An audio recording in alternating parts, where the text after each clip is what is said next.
I hit 10k subscribers, guys. Welcome. This is just a little, I don't know, piece to camera, talking to the camera video. I just wanted to kind of come on and thank everyone for getting on board the channel. Of course, this is going to be a little bit of a different video, but I'm just going to talk. And guys, I honestly can't believe it. I've been doing YouTube for a while, and to hit 10k subs, I mean, I know there are channels out there with 1 million subs, 100 million subs, or is there a channel with 100 million subs? I mean, probably, but this was just a milestone that honestly I've been wanting to hit for a while, and I wasn't really sure if I was ever going to hit it, and I hit it. I had a goal that I wanted to try and hit 10k by the end of 2025, and I hit it on July 21st, I think. So, you know, I kind of beat my goal by 5 months, which was awesome. And I just can't begin to tell you guys how much it means to me that A, you've subscribed to the channel, B, you watch the videos, you comment. I mean, I do my best to respond to all the comments, and to be honest, community wise, I think I could do a little bit better on YouTube, but I'm just sort of doing my best. I mean, most of my subscribers are American, and like obviously I'm down here in Australia, and I have a bunch of Aussie subscribers as well. But you know, I don't know, I'm kind of at a loss for words. Like, I started YouTube, and maybe I'll just give an overview of my journey here. Like, I started YouTube back in 2018 or 19, and at the time I was doing a podcast. Like, my background here in Australia is commercial radio and podcasting. I'm actually a podcast producer by trade, so my day job is producing podcasts for clients, which is really cool. But I've always had a creative itch that I wanted to scratch, and back then, obviously, I was a podcast producer, and I decided to do my own podcast where I kind of would just talk about the kinds of things I talk about in these YouTube videos, and that's kind of important. So I would just upload full episodes of this podcast. It was called 20th Century Boy. I would just upload them to this YouTube channel, and then every now and then I'd just do like a video, but I would never actually take it really seriously. Like, I'd just put a video up, like my thoughts on some movie or something like that. And you know, eventually I got to 1,000 subs, and I was like, oh, that's really cool. 1,000 subscribers, cool. And then the channel became monetized, and I was making like 2 cents a day, which is obviously negligible and certainly not in any remotely way livable, but it was actually kind of cool. And at that point, I don't think I ever would have predicted I would have gotten here. I mean, I've been making content across a lot of platforms for a while, like Instagram, TikTok, like all of the above, but I've never really had anything land more than it does on YouTube. And I feel like I noticed it growing for a while. And for a while, I started just cutting clips from my podcast, like 5 to 10 minute clips, and uploading them as videos. That's when things kind of started to change, because I think the 8 to 10 minute videos were more digestible to people than 45 minute to an hour long podcast, right? And I just started putting up clips and putting out, yeah, just video versions of the podcast, like clipped versions of 3 topics from the podcast that I thought would do well. And that's when I realized maybe that's the key to like growing on YouTube, because I started slowly growing more and more and more. And then, you know, it was 2,000, 3,000, 4,000, 5,000. And then I just remember a lot was changing after COVID, and you know, we're well past COVID now, like time wise, and my job kept changing, and I was doing new things. And sort of maybe a year and a half ago, I went on a trip. I went on a holiday to Japan, which was awesome. And I remember thinking, you know what? I wonder if instead of doing this weekly podcast, which did have a listenership, it wasn't growing at all, but it had a listenership of like people who enjoyed me and my work, which is awesome. But I had this podcast, and I was like, maybe I don't want to do it anymore, because it started feeling more like a chore to me than anything else. And I think that's a good sign that something isn't right. Like, when it starts feeling painful to do instead of fluid to do, when you're not loving the process. And this was at a time where I feel like a lot of stuff in my life was really changing, and I was growing a lot as a person. I was going to therapy a lot, and I decided, like, when I got back from Japan, I'm not doing the podcast anymore. And it was a huge thing because I started learning about like the sunk cost fallacy, which is this idea that, you know, when you have put a lot of time and effort into something, it's really hard to stop it, even if you think it's not working. And it can apply to like jobs, relationships, creative projects, anything. It's like, I've put 6 years into this podcast, and in the back of my mind, it was this idea of like, one day it's gotta pop. One day everyone's gonna start listening to it. But then you just realize clearly there's something not hitting about this podcast, okay? And so from there, I just realized I have to pivot. And that's when I just was like, I'm gonna try and do 3 videos a week on YouTube.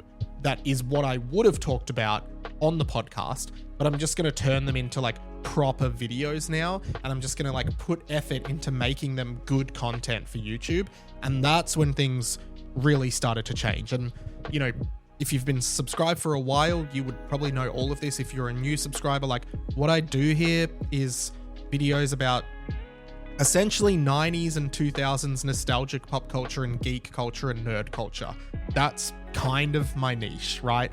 Whether it's video games, movies, TV shows, like whatever it is, I want to talk about it. And I think for a long time I've grappled with that because I guess the way that internet works now is you kind of have to niche down. Like a lot of my friends say, hey, if you just do videos about, and this is the thing, I have so many interests, right?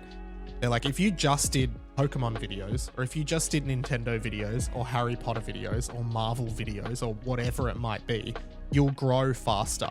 Like your content will grow faster. And I'm like, yeah, I know, but I've never particularly liked that you have to be one thing on the internet. Like you just have to be in your lane. And I'd rather my niche be me and my brand, I guess, than niching down into just one thing. Because I think what I realized is, and the more I did this content journey, the more I realized this, there are so many people out there like me who just love nerdy stuff. And I would be doing myself a disservice if I was just doing videos about one topic. Like, and I think that's what my channel's always going to be. I'm always going to be doing multiple things, and I think people can pick and choose what they want to watch. I don't need everyone to watch every video. It's totally fine if people don't want to watch every video. But I don't know. It's cool. 10,000 subs. Like I honestly never thought I would be here. And you know, I quit my job at the end of last year and took a really big leap. I was a producer on Australia's biggest podcast, like most popular podcast. I'd been doing that for 7.5 years pretty much. And I did a video about it on this channel at the time, which like people watched, but you can go watch it now. It's somewhere on the channel. I took this leap and I was really scared, and I honestly didn't know where I was going to go. I had a few little conversations with people about potential things, and thankfully I got enough work on the business side of things that I could pay all my bills, pay my rent, do everything I needed to do money-wise. Like I was covered with money, which is a very fortunate position to be in. Like I'm earning enough money, but it also meant that I could spend it, and this is kind of what I always wanted, like at least a day and a half to 2 days a week on my own creative stuff. So I could spend 3 days or 3.5 days doing business stuff. And there's a whole side of that is like the challenges of starting a new business, the challenges of quitting a stable, in quotation marks, job to start a business, right? I could do a whole video about what I've learned, and I have written about it in my blog. But then there was, okay, well now I can do creative stuff and I can set aside time to be creative, and that's awesome. And I feel so lucky that I've been able to strike that balance. I know it is a very privileged position to be in. So, you know, I am really grateful. I'm super grateful that I can spend time every week doing this YouTube channel, writing a blog. Like I would love for you guys to check me out all over the internet, and I say it in most videos. You know, I do a bunch of stuff. Like I don't know, I don't even know where to start, but like I'm on Instagram making stuff, I'm on TikTok, I have a blog, I have a podcast, all the stuff is there. But I think for me at the moment, the YouTube channel rather is just the main thing. It's the main thing that I really love doing. And seeing that people are viewing seeing that people are watching videos and engaging with them, it just means the world to me. You know, there was a long period of time, and maybe if you're thinking of starting something, like I always say, the hardest part is starting and continuing. Consistency is the key, and that's also the hardest part, because it is so easy to get disheartened, particularly on YouTube, when you're putting up videos and they're getting like 7 views. That is so disheartening and sometimes honestly embarrassing. But what you got to realize is that it's a time investment, okay? Like I actually recently wrote on my blog, like all the lessons I've learned from YouTube over the last few years, right? It is a time investment.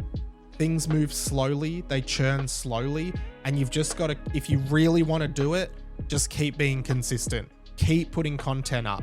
Don't stop because you get a video that doesn't go well. Like some of my videos I spend a lot of time on, they don't do well. And I'm like, well, that's annoying, right? And then some I don't spend any time on, but they do really well. So I think, you know, you just never know. Like the algorithm works in mysterious ways, I suppose. But I think it's just about consistency and daily progress, rather than wanting it to be 0 to 1,000,000 or 0 to 100, probably is better, in a day. It just doesn't work that way. And yeah, I'd love to hit 20k subs next, but ever since I hit 10k, subs are slowing down. I don't know why, but I guess that's just the nature of the game. I need to put out more content, and I'm not going to stop. And I love doing it. I'm grateful for you guys. I hope this was just a little, I don't know, snapshot or celebration of what I've been doing and what we've been doing together, and what hopefully you've been enjoying watching. I would love for you to comment. What do you want to see more of from me? What kind of videos would you like me to make? There are a few ideas I have on the back burner that are like long form ideas, but it's sort of hard to find time to do those. And the other thing is I'm going on a 2-week holiday in September, so I'm going to have a few videos like ready to go and like scheduled that aren't necessarily topical. So that'll be an interesting trial. But overall, guys, like I'm super grateful. I'm honestly so grateful. And if you've watched any of my videos, thank you so much. It does mean the world to me. And I hope we can watch a bunch more together very soon, and hopefully I'll have a few exciting announcements soon. But yeah, if you've watched a video, if you've enjoyed it, if you've subbed, thank you so much. That is pretty much it from me. My name's InReady Mike. This has been the Inside of My Mind, and I'll catch you later.